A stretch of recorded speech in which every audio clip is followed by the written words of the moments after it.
말씀 시편 44편 4절에서 8절까지 있는 말씀 보겠습니다.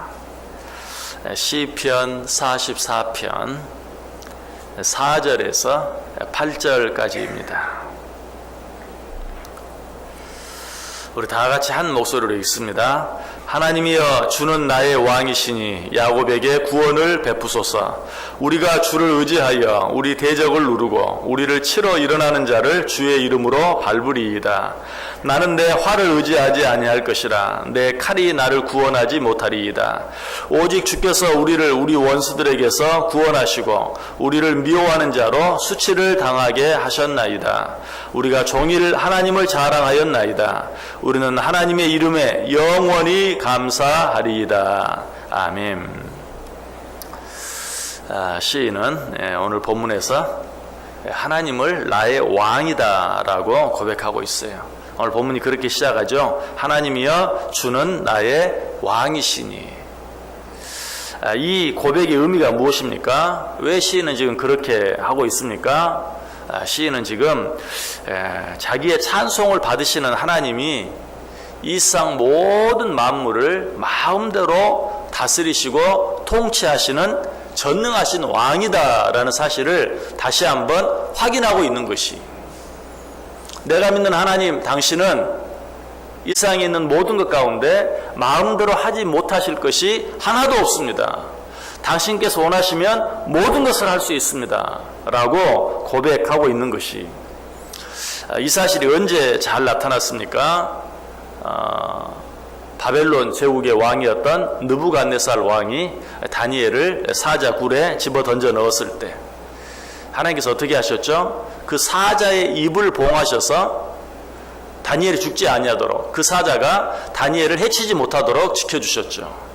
이것은 하나님께서 사자까지도 마음대로 하셨다. 우리가 사자를 뭐라고 부르죠? 백수의 왕, 그렇게 부릅니다. 모든 짐승들의 왕, 짐승들 가운데서 가장 힘이 센 그런 사자의 입까지도 마음대로 봉하셨다 하는 그런 의미가 있죠. 또 한 가지는 어떻습니까? 그 사자굴에 느부갓네살 왕이 던져 넣었을 때는 왜 던져 넣었겠어요? 사자로 하여금 사자가 다니엘을 잡아먹도록. 그런데 결과적으로 어떻게 되었습니까? 잡아먹지 못했죠. 누구의 뜻대로 되지 못했어요. 느부갓네살 왕의 뜻대로 되지 못했어요. 느부갓네살 왕은 어떤 나라의 왕이라고요? 바벨론 제국의 왕이었어요. 당시 바벨론 제국은 단순히 그저 한 나라가 아니에요. 말 그대로 제국이고, 당시 바벨론 제국의 왕이었다면 세계 모든 나라의 왕이라고 말할 수 있었어요. 그런데 하나님께서 그 느부갓네살 왕의 뜻을 무력화시켰어요. 무슨 말입니까? 하나님이야말로 왕 중에 왕이시다 하는 것을 우리에게 보여주고 있는 것이, 백수의 왕인 사자를 마음대로, 당시 전 세계의 왕이라고 할 수 있는 느부갓네살 왕까지도 마음대로 하실 수 있는 분이 하나님이시다.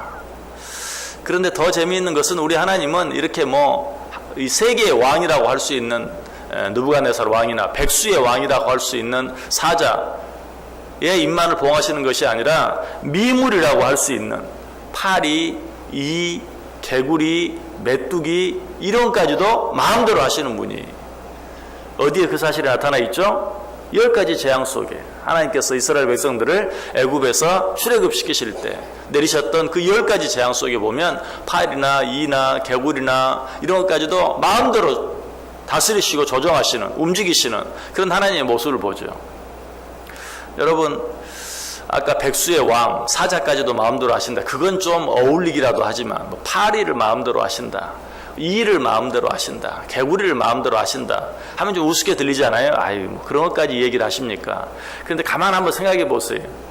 여러분, 사람들 가운데도 사자는 마음대로 훈련시켜가지고 마음대로 하는 사람들이 있죠. 사자를 조련하는 조련사들 가운데.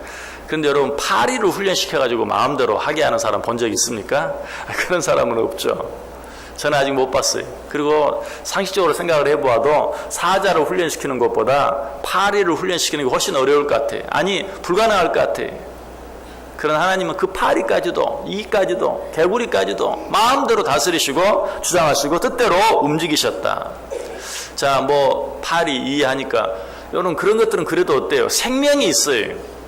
생명이 있는 것이기 때문에 뭐 어떻게 잘하면 뜻대로 마음대로 움직일 수 있을 그런 가능성이 있어요. 그러나 생명이 없는 존재는 어떨까요? 그건 더 어렵겠죠. 생명이 있는 존재보다 생명이 없는 존재를 마음대로 한다는 것은 정말 어려울 거예요. 근데 성경에 보면 하나님은 그런 것까지도 마음대로 하신 것을 보게 되죠. 무엇을? 때로는 눈을, 때로는 비를, 때로는 번개를, 때로는 우박을 마음대로 내리시는 그런 모습을 보게 돼요. 시편 147편 16절과 17절에 보면 눈을 양털같이 내리시며 서리를 재같이 흩으시며 우박을 떡 부스러기같이 뿌리시나니 누가 능히 그의 추위를 감당하리요. 참 어제 단비가 내렸어요. 그런데 얼마나 오랫동안 가뭄 때문에 온 국토가, 온 국민들이 어려움을 겪었습니까? 정말 비, 이렇게 과학이 발달했다 할지라도 비 한 방울 우리가 마음대로 내리게 할 수가 없어요. 그러나 우리 하나님께서는 어떻게 한다고요? 눈이든지 비든지 우박이든지 그것들을 마음대로 마치 양털을 흩날리시듯이 재를 뿌리듯이 마음대로 다스리시고 마음대로 주장하신다. 또 눈, 비가 오는 것은 이렇게 우리가 눈으로 봤을 때 어때요? 저절로 내리는 것처럼 보이잖아요. 그러니까 뭐 그럴 수도 있겠다. 뭐 우연이라도 그렇게 할 수 있겠지 라고 생각할지 몰라요. 그러나 성경을 자세히 보면 우리 하나님께서는 돌멩이 하나까지도 마음대로 하시는 그런 하나님이신 것을 보게 돼요. 다윗이 골리앗에게 던졌던 돌멩이, 여러분 그의 순전히 다윗의 실력이라고만 생각하십니까? 저는 분명히 믿어요. 하나님께서 그 돌멩이로 하여금 다윗의 이마에 박히게 하셨다. 어제 뉴스를 들으니까 미군이 우리나라가 살려고 해도 팔지도 않았던 무기, 그것을 지금 저 미군 부대에 배치를 했다고 하죠. 그만큼 지금 북한의 문제를 심각하게 보고 있다. 그 무기가 뭡니까? 포탄을 발사를 하면 그 포탄에서 날개가 나와서 목표물을 찾아가는, 그래서 오차 범위 2m 이내로 정확하게 목표물을 명중시킬 수 있는, 우리나라가 그걸 사겠다고 했는데도 이건 전략적인 무기 때문에 팔 수 없다고 안 팔았던 무기래요. 그런데 스스로 자기들이 갖다가 배치를 했어요. 마치 그와 같이 포탄에서 날개가 나와서 목표물을 찾아가는 것처럼 다윗의 그 돌멩이도 하나님께서 역사하심으로 골리앗의 그 이마, 온 투구로 둘러싼 그 이마 비어있는 한가운데 거기에 찾아가서 박혔다는 것이, 하나님은 돌멩이 하나까지도 그렇게 마음대로 하세요. 이 다윗의 돌멩이, 그것을 보고서 우리가 생각하고 짐작하는 것뿐만이 아니, 누가복음 19장 40절에 보면 내가 너희에게 말하노니 만일 이 사람들이 침묵하면 돌들이 소리 지르리라. 너희들이 침묵하면 내가 이 돌들로 하여금 소리 지르게 할 것이다. 무슨 말이? 이 돌 하나까지도 마음대로 하실 수 있다는 것이, 이처럼 이미 있는 어떤 것들을 그저 마음대로 움직이시고 다스리는 것뿐만 아니라 우리 하나님은 어때요?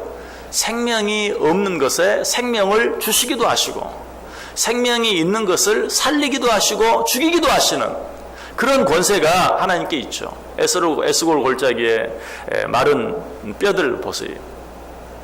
생명이 없는데 거기에 살을 입히시고 핏줄을 입히시고 가죽을 덮으시고 생기를 넣으셔서 군대가 되게 하시는, 생명이 없는 것에 생명을 주시는, 아니 최초에 아담과 하와를 만드실 때 그렇게 하셨죠. 생명이 없는데 흙으로 빚으셔서 그 코에 생기를 불어넣으셔서 사람이 되게 하시는 그런 모습을 보게 돼요. 여러분, 당시 왕들은 세상의 왕이라도 생명을 마음대로 할 수 있는 생사여탈권을 가지고 있었어요. 우리가 그 사실을 에스더서를 통해서 잘 알게 되죠. 에스더서에 나오는 아하수에로 왕이 어떻게 합니까? 에스더가 아하수에로 왕에게 나아가면서 내가 죽으면 죽으리이다 라고 나가죠. 왜? 왕의 허락 없이 왕에게 나아갔을 때 왕이 손에 들고 있던 왕의 홀, 이 새 성경에서는 규라고 표현하고 있는데 그 왕의 규를 내어 밀지 않으면 그 사람은 죽는 것이,